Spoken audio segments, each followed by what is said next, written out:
How's it going, man? We had to take a break through the dog days of summer We spinning. did. We had It's to take a just little bit of a break at least. July. There's just never anything really going on, so we just had to take a little break to just gather all this stuff that's been going on these last couple weeks in the NBA, NFL, MLB worlds. Spinny, how about you, man? What have you been up to this summer? It's volleyball, man. It's camps, Volleyball, yeah. nationals. I think we had our last pod right after that. So, yeah, just a lot of volleyball, and season starts in 2 weeks. I was gonna say it's Literally about to be even August more. August 14th. They're back. We're gonna Hearts and Hearts. We'll have to give you a little Mayak volleyball preview here in Oh, a week yeah. or so. Little Mac volleyball preview for Yeah. sure. I'll try to be as unbiased as I possibly can. Yeah. Um, but I'm yeah, gonna it should become. I'm be. gonna come ready. I'm gonna come ready with all the information, all the stats, all the records. I'll be ready to. Really? Yeah, I'm gonna come Okay. ready with All questions right. for you. So Let's try to be go. ready for that.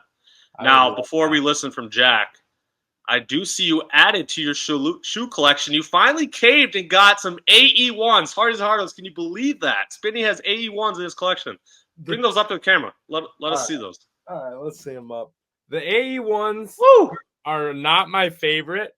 I have been a known dog of them on this show, I believe. But that colorway, sheesh. But this colorway is flame, and they are exceedingly comfortable. I will Yes. admit they are like cloud walking when you're wearing Yeah, them. literally. For sure. So they've been good. Yeah, I mean, I rolled the crap out of my ankle wearing them on Tuesday, so Oh, lovely.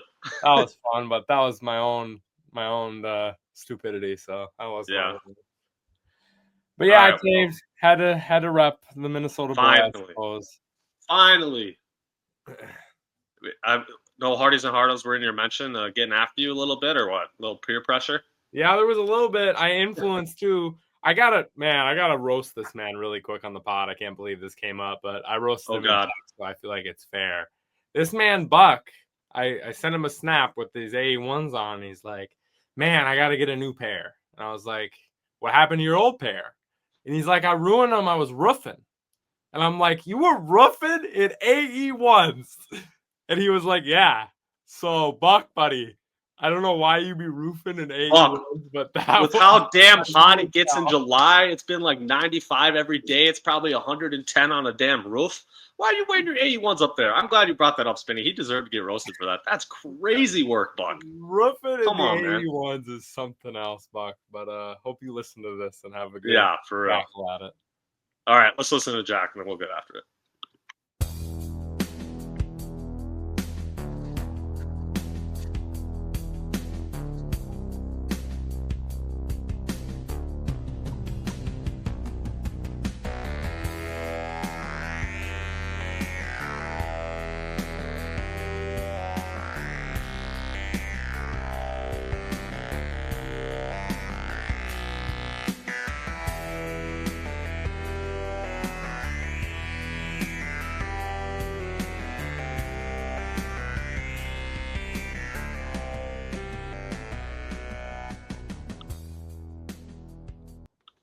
Episode 119.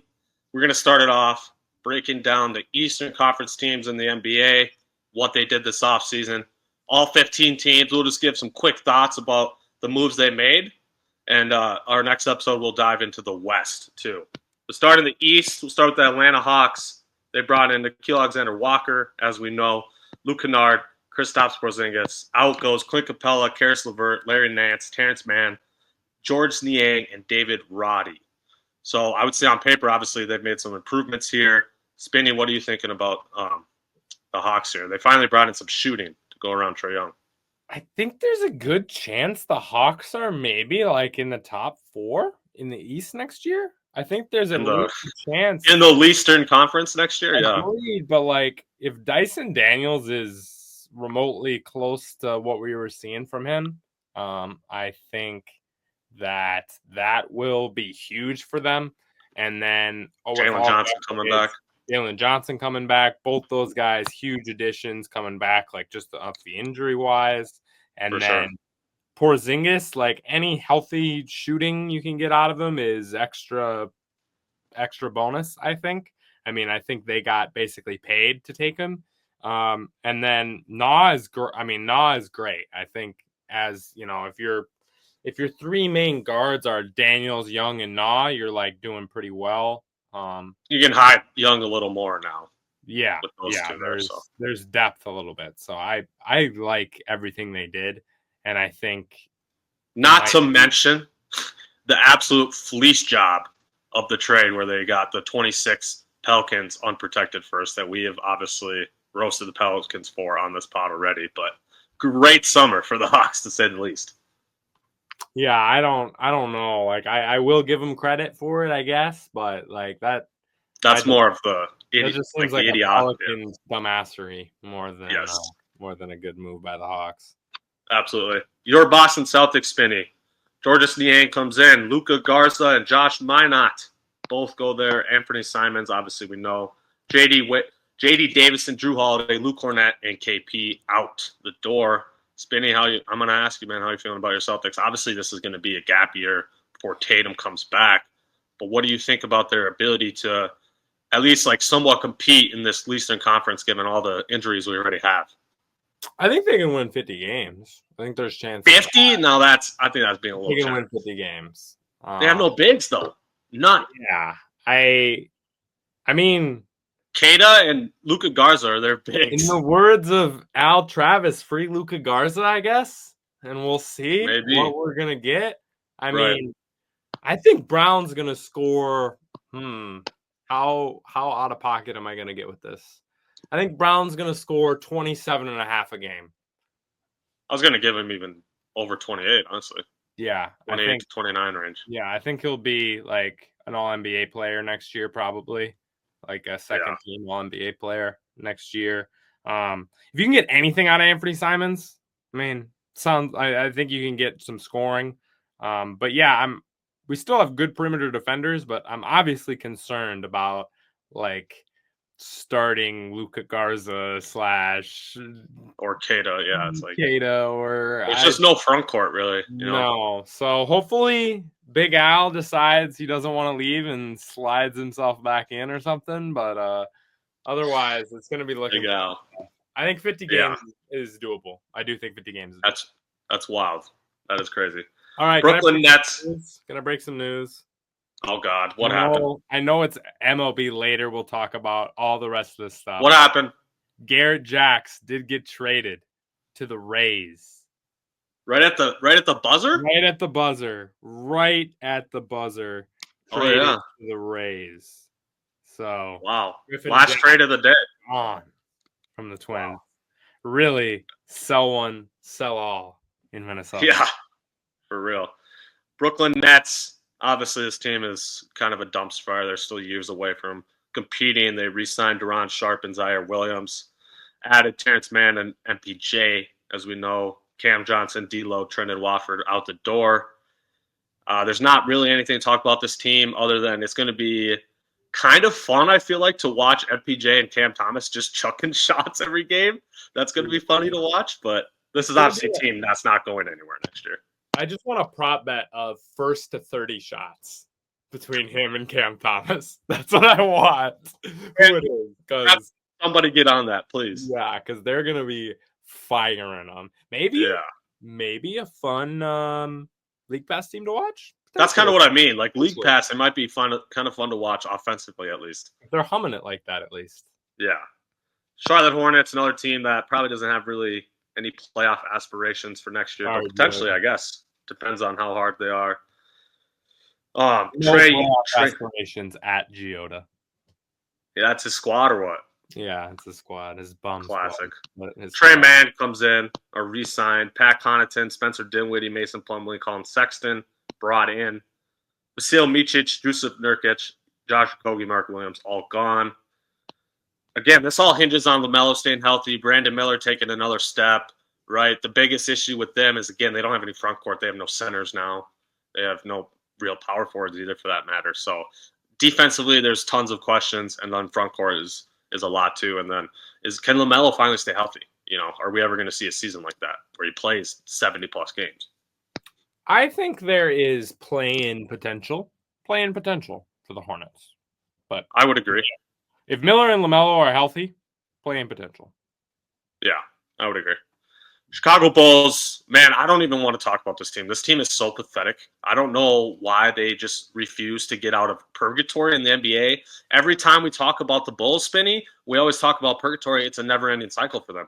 I don't know what's going on with their front office or their ownership, and they're just inability to like want to win or like want to embrace the rebuild, but they're just stuck in that like 8 to 12 range every single year, and I don't see that changing at all.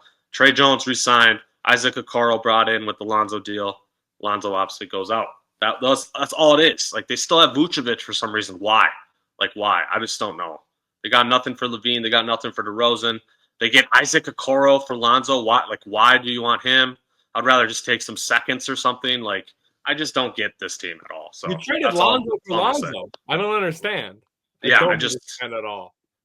I'm just done talking about the Bulls, man. If you want to say something, go ahead. But I'm sick of this team. No, they're disgraceful.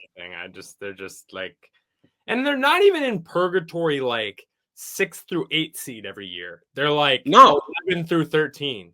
That's what I'm saying. They're like on the fringe of playing. Yeah, 9 through 11. It's like, can you just be 15th in your conference for one effing second? Yeah, I don't get it. They still have a couple players I like. Like I still like Kobe White and some other guys, but they got it. They have to figure out a direction. Kobe White just to win 38 games instead of winning 28. Yeah. Exactly. What are we talking about? Literally. Now a good team. 1 seed from last year got bounced second round. Cleveland Cavaliers re-signed Sam Merrill. Lonzo and Larry Nance come in. Ty Jerome, Isaac Okoro go out. I mean, I'm expecting this team to be the 1 or 2 seed again, so not really anything. Miss Ty Jerome, but, you know. I do like the Lonzo fit, though. I feel like they needed more defense from that spot than offense. So. Yeah, I was mostly talking about Ty Jerome. And again, this all banks on Lonzo actually being healthy, though, right? So. Yeah, I mean, man's knee, does it exist anymore or not? Yeah, I hope it does for him, for his sake. I definitely hope it does. I hope his dad's bum shoes didn't ruin his career for sure. Facts. Detroit Pistons, Paul Reed resigned, Karis LeVert, Duncan Robinson brought in, Simone Fontecchio, Tim Hardaway, Dennis Schroeder, Lindy Waters, and obviously you would imagine Malik Beasley out the door. That was some good name pronunciation in there. Simone Fontecchio, yeah. Yeah. I think I did a good job there. For real. That. And you even used Bag Fumbler's real name on this pod? Yeah, I did. Dennis Schroeder. That's true, actually. That's probably the first time I ever called him Dennis Schroeder. Wow, that's a good point. Well, you bring in Duncan Robinson, kind of replace the Malik Beasley. Karis LeVert's kind of like the Hardaway Schroeder type, like off the bounce scorer. So I don't think really anything changes. A lot of this just hinges on their young guys taking another step and Jaden Ivey actually staying healthy this year, right? So I think the Pistons are in a good spot. I really do. Is Jaden Ivey good at basketball? He was really good last year. He shot an unsustainable rate from 3. He was at 45% last year. Yeah. He won't do that again, but just to be able to see that in a sample size of around 20 games was good to see because obviously he's going to have to play a lot off ball with the Cade. I just like that other option to get Cade more off ball too. So yeah, that's fair. I mean, I definitely think this team. He has a lot to prove though, for sure, Jaden. And I'm going to say this about like 6 to 8 teams, so I'm sorry, but I do think there's top 4 potential from the Pistons, and I do think for sure. Probably though they're like 6 to 8. Yeah, I would agree. The defending Eastern Conference champions, Indiana Pacers, re-sign Isaiah Jackson and James Wiseman, add Jay Huff, Miles Turner out the door. Obviously, this is a massive gap year for them. No Tyrese Halliburton all season. They made that sneaky, turns out to be good move by getting their 26th first back so they can kind of embrace the tank. Now, they have so many competitive-ass dudes on their team. That's definitely not going to be their plan from the get-go. But I'm hoping at some point in the season they reach that point where they decide to start tanking because that's definitely the smart move to do. But that's definitely where the Pacers are at here. Maybe we see another leap from Benedict Mathurin. I don't know. I think this team is going to finish 12th or 13th in the East. I don't think they're going to be that bad. But I agree with you. Like, I don't know. There's going to be an injury. Maybe it's Benedict Mathurin. Maybe it's like Nesmith or Nemhard. Somebody's going to get injured. One of those 3. They're going to lose a bunch of games in a row, and then they're going to like keep him out because of injury, and then the other guy's gonna like get a sore calf, and they're gonna keep him out for 3 weeks, and then I just think that's where this is going. Rightfully, that's what you should do. I mean, they don't have any top of the line is losing in the first round, and that's like a crazy best case scenario. I would say that's insane. Like I would be shocked if they made playoffs. Yeah, so shocked. Like but it's like if that you're playing for that, like I just don't see the point. Right. Miami Heat: Simone Fontecchio, Davion Mitchell, Norman Powell, and Kyle Anderson, Kevin Love, Duncan Robinson out. Norman Powell was basically for free. They were helping facilitate that John Collins deal. That made no sense from my perspective on why Norman Powell was just like, I mean, fuck it. Yeah, I guess the Clippers got Collins in return, but I'm saying the Heat just were there to facilitate the money part of it. And they're like, we'll take a 15-point-a-game score efficiently really quick. Sure. So I like that gives them a little more options on offense. I think allows Hero to play more off ball because last year he had to play on ball so much with no other point guards on the team. So it just gives them another look. Now, obviously, I still think this team is a 6 to 10 range team in the East, but they're still going to be solid, and you know they're going to be well coached. Yeah. Who do they have that can play defense that's not named Bam? That's my only That's where you get to issues. Who can guard somebody on the ball? Davion Mitchell would be it. It's it. Davion's their only on-ball defender, and Bam's their only interior defender. And Davion Mitchell as an on-ball. Davion's short. Yeah, Davion's not a big. He's a guard defender. He can't guard wings. Yeah, so, yeah. Milwaukee Bucks. A lot of moves, actually. Re-signed Livingston, Kevin Porter, Bobby Portis, Torian Prince, Ryan Rollins, Jericho Sims, Gary Trent Jr. Shout out to Minnesota boys in that group. Additions, Cole Anthony, Miles Turner, Gary Harris. Departures, Pat Connaughton, Vasily Micic, Damian Lillard, as we know, Brooke Lopez. This team literally completely hinges on Giannis, which is not a surprise. That he basically always has. I do kind of like some of these random vets that they brought in. Like I liked how they got Cole Anthony essentially for free since he got what's the term? I don't know. He was traded to the Grizzlies, but then bought out. Wow. So they basically got him for free. Miles Turner, we know that's going to work because we've seen Brooke Lopez and Giannis work. So we know that kind of fit makes sense. Better version of the same thing. But who the hell is getting buckets when Giannis is on the bench? That's what I'm wondering. I'm wondering who your second scorer is, period. That's what I'm saying. Yeah. Like, literally. That's where. Because on paper, it's pretty much Miles Turner, but that's not. He's not a second scorer guy. He's like a third or fourth guy. Yeah. Like Cole Anthony or Gary Trent or Bobby Portis or Kyle Kuzma. Like that. Yeah. One of those four. Kuzma, Porter. Yeah. Four. Yeah. The fact that they rely so much on Kevin Porter and Kyle Kuzma really, really worries me. Yeah. I don't know. Now, again, I don't know how Kuzma could play any worse than he did last year, right? So there would be a slight argument. It's like he has to prove that. That was literally the worst year ever. Yeah. But he's also not really a winning player. So I don't know. I don't see this team getting out of that 6 to 10 range either. Now they're going to be in that range because Giannis is that freaking good. So assuming he plays at least 65 games, they're going to flirt with playoffs 100%. Yeah. I mean, yeah. In the regular season, for sure, they're going to be just fine. But yeah, I just there's so many, but it's hard because like I can say that about every team except Cleveland and New York that their ceilings are very low. So it's like somebody's gotta be in the Eastern Conference semifinals. There's gonna be two teams that were like kind of random at least, probably. Yeah. Philly, but even if it's those three, then there's gonna be another random team. Yeah, so, that's where you get in that Pistons range and Bucks. Who knows? One of these teams is gonna be in there. It's gonna be a crapshoot next year in the East for sure. New York Knicks, they just re-signed a little bit ago, about 15 minutes ago. Mikal Bridges, or extended him, I should say, 4 years, 150. I don't know where they're getting this money. That's four dudes covering like 95% of their payroll, but whatever. They brought in two actually good bench pieces, I thought, for their team, Jordan Clarkson and Gershon Yabusele. I think both those guys are going to play meaningful minutes for them off the bench. Last year they had nobody really. They was basically Miles McBride, sometimes Mitchell Robinson. That'd be it, So I think those guys, especially Jordan Clarkson, that's instant offense option off the bench. So Mitchell Robinson, be shooting free throws. I hope that's what you're doing right now. I hope that's what you're doing as we speak. I hope you're shooting, hope you're sun up to sundown shooting free throws because the Knicks want to play you. So please make some free throws. Make some free throws, man. That's it. That's all you got to do. He's guaranteed 30 minutes if he can shoot 55% from the free throw line. Yeah. Like 60. Like if he can touch 60%, like he's going to be a starter and make a bunch of money. It's crazy. Yeah. That stuff in the playoffs was insane. Anytime they threw him out there, they just would hack him on purpose. Literally a hack a shack for Mitchell Robinson. Yeah. Orlando Magic. Extend Paulo. Re-sign Mo Wagner. Just for his brother, I'd imagine.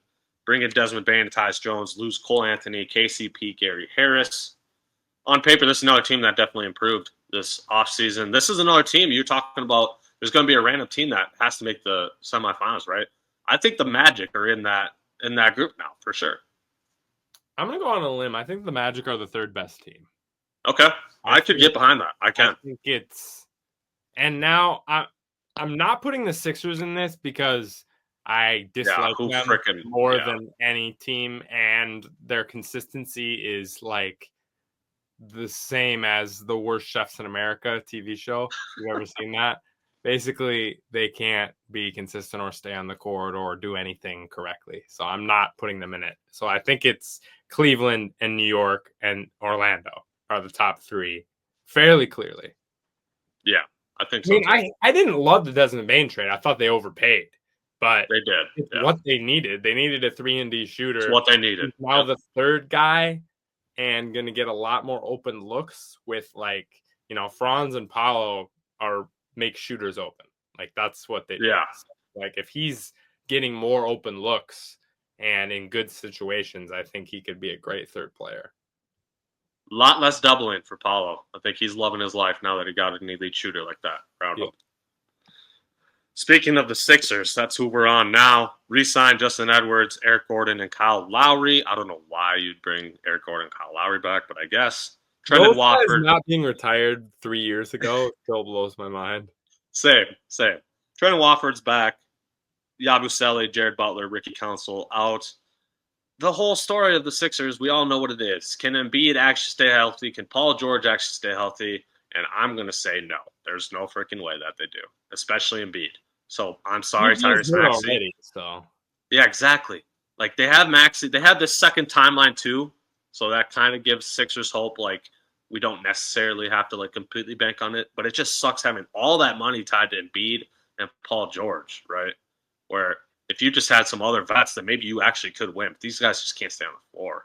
The thing is, for me with the Sixers, if Embiid plays 60 games, you got to trade him instantly. I would too. That's what I think. If he can sustain health for one-ish season, insta trade.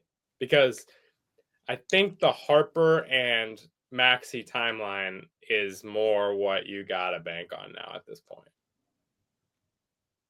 That's what I think. Yeah. No, I think I'm with you too. You got to trade them both if you can, if possible. Yeah, I don't think PG too. I mean, but I don't. You have to just kind of accept at this point you're going to get less than what you want from them. Yeah. Right.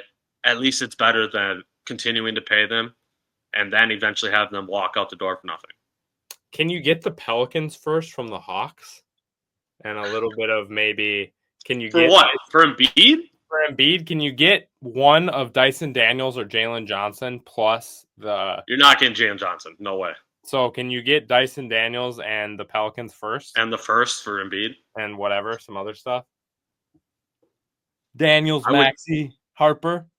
I honestly would say no. I don't think they would do that either. Which is crazy that we've gotten to this point. We're talking about an MVP, a guy who won an MVP. And we're talking about putting Trae Young and Embiid and Jalen Johnson as your three guys. Yeah. It's crazy. Toronto Raptors, another team that just has influx of dudes that just make no sense together at all. Jakob We'll Pertl see how the resigned. pronunciation goes for this bad boy. Jakob Pertl resigned. Garrett Temple resigned. Brought in Sandro Mamukelevshvili. I don't know. I always just call him Mamu. Mamu Kalevshvili is what I was going to go with. Okay. I always just call him Mamu. He's obviously the dude from the Spurs. I don't really understand this team. It's kind of like a wait and watch for me because they missed so many games last year, all these guys. But like, think about it. They have so many like offensive players. And so many ball dominant guys. I just don't know how they're going to mesh together, and also don't know how they're going to get stops. You have Brandon Ingram, you have Emmanuel Quickly, you have Archie Barrett, you have Scotty Barnes. Like, that's just kind of a weird group of players to me. And they're also the 9th highest payroll in the NBA, which is not a good sign for a team that is going to be flirting with playoffs, I think, this year. They're in that 6 to 10 range, not even a lock for playoffs, and you're the 9th highest payroll. So I don't know. This is a wait-and-see roster for me. And I just don't know who your best player is. Not that that's what I'm saying. It just makes no sense. But is it Barrett? Right. Is it Barnes? Is it Ingram? I feel like those 3 guys are the same. Right. So I don't know. The Brandon Ingram trade made no sense. Literally no sense. And then the trade didn't make sense, and then they extended them, which made less sense. Yeah. So now they're paying Brandon Ingram $40 million a year. I don't know what's going on in Toronto. The last team we have, Washington Wizards. Obviously a team that's not going to be good next year, but I did like a lot of the moves they made this year, honestly, or this offseason. They just brought in a bunch of vets. They re-signed Marvin Bagley, Malachi Branham, CJ McCollum, Dylan Jones, Kelly Olynyk, Blake Wesley. Kelly Olynyk's not. He went to the Spurs by now. So ignore that one. Blake Wesley, Cam Whitmore, maybe. I still have some stock on Whitmore Island.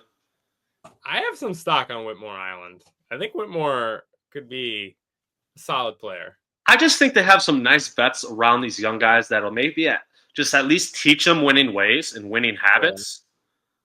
Yeah. And so maybe this is a nice stepping stone for them to maybe be good 2-3 years from now. Who's going to be good, though, for that? Like you're talking about Alex Sarr. And that's what I'm saying. You're going to have Alex Sarr has to take that step. You're banking on Bub Carrington. He looked pretty good last year. Yeah. Like I said, I still have faith in Cam Whitmore. He's obviously going to get a lot of run this season. They're a very, very young team, and also mixed in with like some random vets. So it's a weird team, but it is. Chris Middleton's still on the team as well. Middleton's on the team, yeah. See, like I would rather have McCollum than Jordan Poole. Yeah, he's an expiring deal, so why not? Like have him in the building and just try to teach the young guys some winning habits, and because Jordan Poole wasn't doing that. So. Jordan Poole sucks. I mean, he's terrible. If you're trying to win games, like he seems like exactly.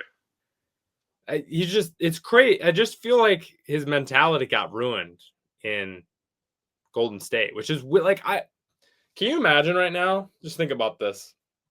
If Golden State had traded Kuminga or Poole at the height of like when they were really good for some veterans and what that could have looked like, and they actually could have players in their team right now to win with, but instead they kept them and like ruined their psyche. Like, I don't understand how Steve Kerr can be such a good coach and also like young guys lose their minds playing for him. Like, I don't know. It's so weird to me. Yeah, that is really weird. All right. That was the Eastern Conference breakdown. Like I said, we'll definitely dive into the West. As we know, the West is way more interesting. So we wanted to break them up into 2 different episodes because I'm sure we'll probably deep dive into a number of the teams in the West. But now we're going to talk MLB. It's been so long since we talked MLB. As we know, the deadline was today. It just ended 27 minutes ago. It is 5:07 p.m. right now. As Spinny mentioned earlier, there was a Griffin Jacks trade right at the buzzer. As well as we'll just Louis Varland and Ty France. Did you have that one on your list? Did they just got traded too? To the Jays. Oh my gosh. Louis Varland and Ty France in return for 2 prospects to Toronto. So literally the whole team is gone. Let's start with the Twins. This is insane deadline, actually. Crazy. So Griffin Jacks, Louis Varland, Ty France, gone. Carlos Correa, gone. Yoan Duran, gone. Danny Colombe, gone. Harrison Bader, gone. Brock Stewart, gone. Chris Paddock, and Randy Dobnik. 10 players. Did you say Willie Castro? Yeah, I did. Okay. Oh, I didn't. 11. 11 players. 11 players. The Sell Twins? one, sell all. It's a dumpster fire sale here in the Twin Cities. Man. That's crazy, man. I'm shocked that we're able to pull off that many moves. Hopefully we got at least one good prospect out of that, huh? Right. Sell one, sell all. Now the next step is my headline, Spinny. Sell the damn team. True. Please. Still haven't heard. Do you know how much Correa had left on his deal? I still haven't heard what we got in return. So we are taking on $33 million. I think he had three for 90 remaining, I believe. Okay. Don't quote me. I'm not positive on that, but I believe it's around 33%. We're taking around a third of Correa. Yeah. Which you gotta kind of expect. Which is not terrible. I was kind of expecting it to be more. So. Yeah. And apparently we got Taj Bradley in exchange for Griffin Jax. We did. We got Taj Bradley. Yeah. Which he's still pretty young. We need starting pitching. Down, obviously, but he did. That's what I'm saying. He still struggles this year. Well, though. I think that's a good return for Griffin Jax. Is what I'm saying. So yeah. I'm happy with that. And like you said, sell one, sell all, man. We're not going anywhere this year. So especially with a lot of these guys on 1-year deals like Ty France and Willie Castro's free agent after this year, just get rid of them. Get something in so they don't leave for nothing. Might as well. I kind of wanted to keep. Thank God we didn't trade Joe Ryan though. Oh my gosh, thank you. Was Duran on a 1-year deal? Is that why we traded him? I don't know. I don't know about Duran's contract. So because that was one I was a little. I do think he's a fairly elite closer. I like him. I would have preferred to keep him, but again, I get it. It makes sense. Yeah.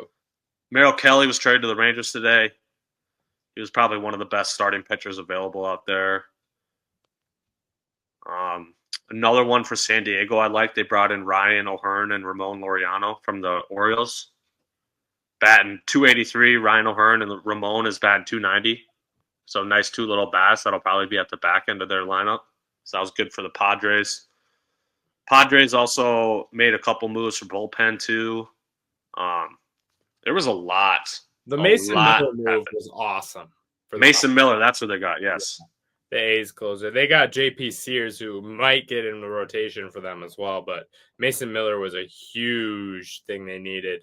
And the A's obviously just getting 4 prospects, actually. So, yeah. Couple other ones. They got New York. Some good stuff back as well. Oh, did they? Yeah. Some New York deals. The Mets got Cedric Mullins today from the Orioles. The Yankees got David Bednar, closer from the Pirates. Oh, the Jays getting Shane Bieber. Yep.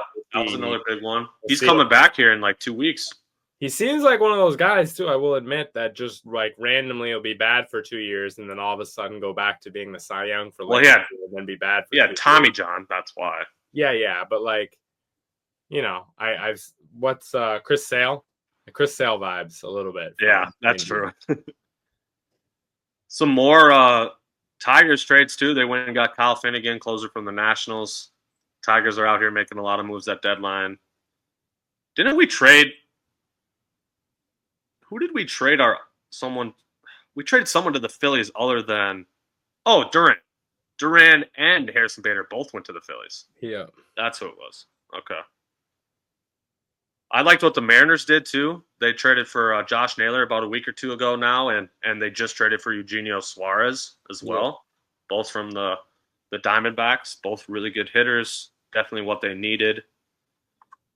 Oh, Paul Sewald, that was the other deal that went in. Paul Sewald and Kyle Finnegan, two bullpen helps for Detroit. I kind of like that Detroit sending it. Spinny, that's your team, man. I hate saying that's my team, but they are my. Why? Why does it matter? We suck. Yeah. This is also why I wore this hat, so I can say, "Sell this damn team, pull ads. I'm sick of it. I'm boycotting this damn team till it's gone." Screw that hat.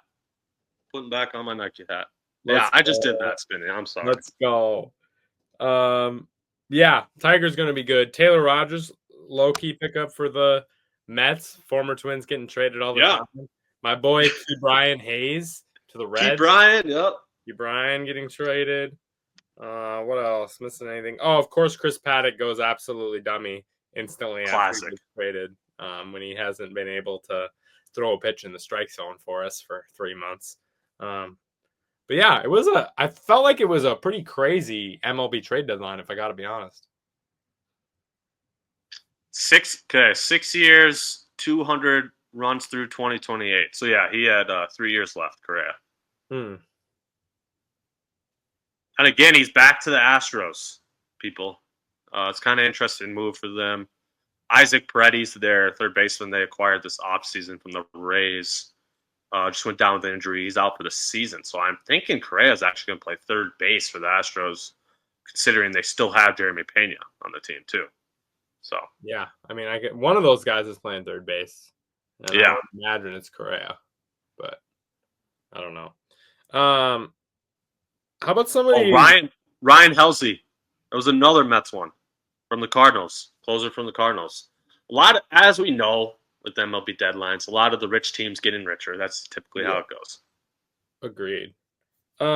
Just a little bit about some battles. Milwaukee and Chicago. You got a team you like more there? I love the old manager going there 1 game apart in the central battle right now for them. Got a team you like more? I think I want to say the Cubs. Really? Yeah.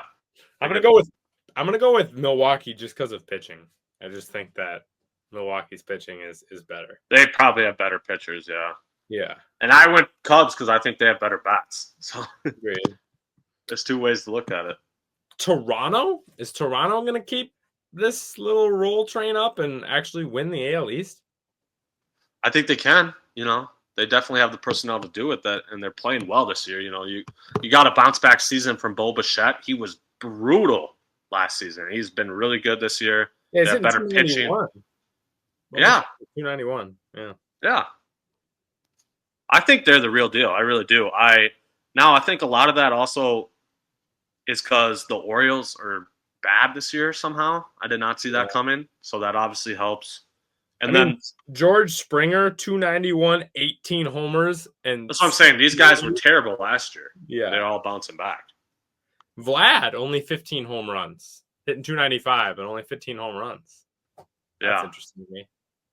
He's always been a good contact hitter. He's very underrated. He's just always on base. Like his career average is probably damn near 300. Like he's just always there every year. Well, and again, that lack of power, right? That might come back to haunt him. You look at their run differential; it's only plus 23. Yeah. Which a team 18 games over 500 with only a plus 23 run differential, I would be a little concerned there if I was a Blue Jays fan. But. Yeah. Also, losing record on the road and 37-17 at home for the Blue Jays. That's best record in the AL. 37-16. The Mets best record in MLB at home. Yep. No runaway teams this year as well either. Dodgers, it's been close. Dodgers, Milwaukee, and the Mets 64, 63, 62. And then Detroit, Toronto, and Houston 64, 64, 62. All the division leaders within 2 games of each other in the whole MLB. So that's been fun. Yeah. The Rays with a plus 50 run differential and are 2 games under 500. That's what I'm saying. Like, I think that stuff evens out as we progress through the season. We're still got 60 more games left, you know. So the Rays might be a sneaky team that gets a couple more wins here and there that can get it back into it. I think the Toronto, they just got to start. They got to start putting more runs on the board. I don't think you can bank on pitching and winning these close games all the time, especially when it comes to the playoff time, end of September. That point of the season. Agreed. So what do you think here? So we got. I think I'm gonna give the Yankees the East. That's what I'm going with. Okay. I'm gonna still have Toronto making the playoffs though. I think it's kind of a lock, bearing a very late season collapse, that the Tigers win the Central. And I'm definitely giving the West to Houston. I do think Seattle is going to make the playoffs, though, as well. And I think maybe that last team was – I think I still like the Red Sox. I do. Agreed. So not really much changes for me. Agreed. I think Toronto's going to win. I think Boston sneaks in. So those three East teams, just Detroit, and then Houston and Seattle. That's my six. Yep. Yeah. Now, no, I'm going to take Texas and not Seattle. You taking the Rangers? Yeah. One of us has to. Yep. And the NL, to me, looks like Mets, Phillies. Locks for playoffs, those two. Brewers, Cubs. I think it's kind of set. Yeah, you're Dodgers pretty much looking at the top two in each one. Yeah. Yeah, I think that's, I mean, obviously, any of those teams like Cincinnati or third and below in any of the divisions, any one of those teams you feel like could maybe make a run? I mean, mine is for sure the Reds. The Reds? It's not your Giants? It's not. The Giants. What? The Giants. You had them winning the World Series this year. I know, but it's like they don't look good. You know they don't. And they were just sellers at the deadline. So. Yeah, so it's unfortunate, but it's just what it is. Man, maybe this is just the optimist in me, but I still thought that the D-backs had a shot. And then they just started trading everybody. Clearly, I don't watch the D-backs close enough, but even 7 games under 500, I thought they had an off chance to sneak into the wild card. They have the personnel. They have like 4 good bats and 2 good arms. Like they just traded Naylor, Suarez, Merrill Kelly. Those are 3 pretty damn good players. You know what I mean? I don't understand. Yeah, I don't. Also, can we need to quickly talk about the Atlanta Braves here before we wrap this up. What in the hell is going on with them, man? 17 games under 500? Yeah. What are we talking about? I don't really get why either. Like, do you have a little... They lost Max Fried, so they did lose some stud pitching. The bats just aren't showing up, man.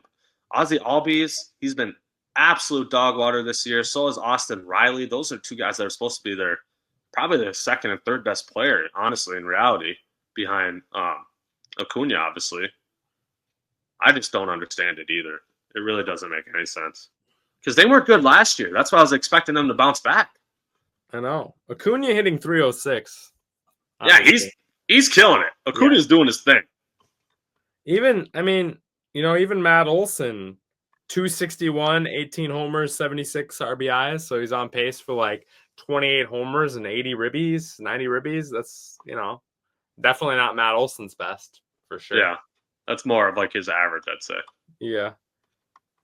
So I don't know. They just aren't good. Yeah. They just aren't. I mean, when you look at most innings pitched, right? Like Clay Holmes 399, Swellenbach 309, obviously Sale 252, good, but then Elder 629. Yeah, what happened to that dude? Spencer Strider 391. So just that's their top 5 guys in innings pitched. Not at the level that they should be. Strider is coming off Tommy John. Yeah. Gets a little grace, and he has been playing a lot better as of late. Agreed. But either way, I am kind of shocked, though, just my last comment I'm going to make about the MLB here is I'm just kind of shocked at like how set it is. I don't want to say that because you're not out until you're out, but the NL seems way more set in the playoff race than I thought it would be at this point of the season. Definitely. I'd be very surprised if Miami, Cincinnati, or San Francisco made the playoffs. And those are the next 3 teams. And I would be exceedingly surprised. I mean, you just look at the wild card standings in the NL, Cincinnati is only 3 games back of San Diego. That's true. In that spot. Yeah. But then it's, 5.5, 6, and 7. Yeah. I just all those moves the Padres made, man, I think that's gonna solidify their spot there. And I don't see the Reds catching them, even though it's only 3 games. Like now the AL, there's still some movement here that we can see in the wild card races for sure. But Seattle, usually not this set. Cleveland 2.5, Kansas. There's 7 teams in the AL or 8 teams in the AL within the same number of games as 4 teams in the NL. Yeah, literally. That's just crazy. how that's going. All right, Spinny, you got any other thoughts or No, anything sir. about the MLB or NBA in general? Otherwise, we'll get the hardest and hardest out of here. NBA previewed. I can't wait. This year we're gonna go full predictions, I think, for our I'm NBA. down. So Totally down. It'll be Especially interesting. the West, man. I want to break down those teams, bro. Kind of be interesting to see our previews here and then where we look going into the season. So check us out for that. Thanks for listening, Nardos and Nardos. Sure. Go hug your friends and family, and if you're not subscribed already, and boycott the Twins. We're done with them. We're done. We're going full boycott. JK, I'll probably go to the game on Saturday, but yeah, I'll still probably go to games too. Peace out, Hardy. All right, Hardy. Your friends and fam.